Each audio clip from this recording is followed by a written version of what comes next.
Well, and it's about putting like the reason we don't have all the things they want is sheer economics. Like they're allowing their money to go to companies like BlackRock that spend it on crap that they don't want to be out in the world. And I'm sorry to say that, like, if you want the art that you want and you want to spend money on it, good art is expensive. You don't cut marble cheap. you know, they don't they don't build churches like they used to, because they don't build anything like they used to. Stone buildings are incredibly expensive, so it's much easier to throw a stick frame up.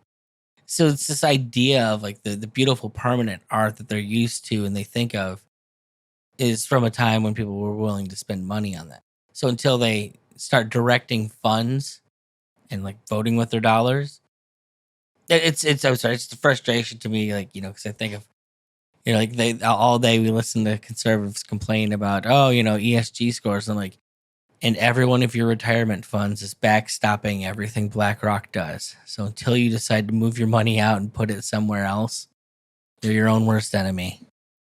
Yep. And there's a phenomena that I've observed, and I've seen it both in the Christian circles and in libertarian circles. Like, I'm a big Tom Woods fan, but he'll talk about this often, where he puts out a podcast episode every day that's totally available for free, and it's fantastic show in my opinion. But then if he tries to, hey, I have this other thing over here on the side, and if you would like it, here's what it costs, and people just freak out over that. You see a similar thing in Christian circles where it's, oh, like, you're a plumber, I'd like to give you my business because I'm a Christian, you're a Christian. But hey, how about a little discount since we're both Christians? Like, well, no, like, pay the person what their labor is worth, and if they want to give you a discount, that's fine. But it shouldn't be expected because, hey, we're ideologically or religiously aligned, therefore I should get a special deal. Maybe, I mean, and again, free exchange, and that's, I'm in favor of that. But don't go in expecting, like, I'm not actually going to pay what it's worth. I can get the beautiful art, the marble sculpture, for bargain basement prices. No, you can't. Yeah. Well, and I had one of my friends that, and what he's always been of the mind. It's like He's like, I don't ask for.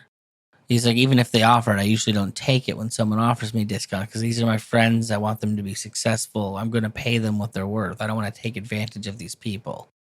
And by all means, you do what you're going to do. There's a reason some people offer, deals and things of that nature. But the idea is, if you want to support the people around you, you got to kind of pay to support them. Now, looking forward, do you have any big ideas as far as ways to build up and make the next issue bigger than the first? Yeah, that's something that we've actively been talking about. So one thing that we did was to set up a Discord server where folks can come in, and we've got several of the contributing authors that have joined in there. All the folks have been working as editors. Excuse me, working as editors are also in there, and that's just more to generate conversation, maybe generate story ideas, and kind of build a community, for lack of a better word. Maybe that's the perfect word. I don't know. Um, so that's one thing, and we've had just yesterday afternoon we actually just jumped into one of the voice channels, and we're shooting the breeze with a bunch of folks, and that seems to be enjoyable. So I think that's one thing that we've done that will hopefully generate some interest. And also thinking about, well, can we add something to um, just the flash fiction contests in the print magazine?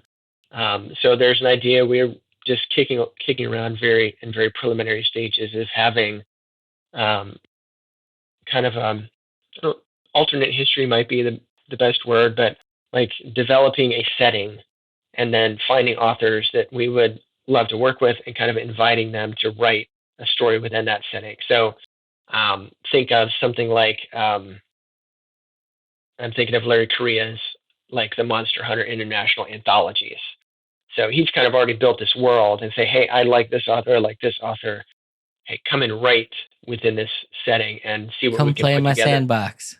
Yeah, exactly. And I don't want to say too much more than that. I think we've got a really interesting setting once we build it out a little bit more that folks will be interested in.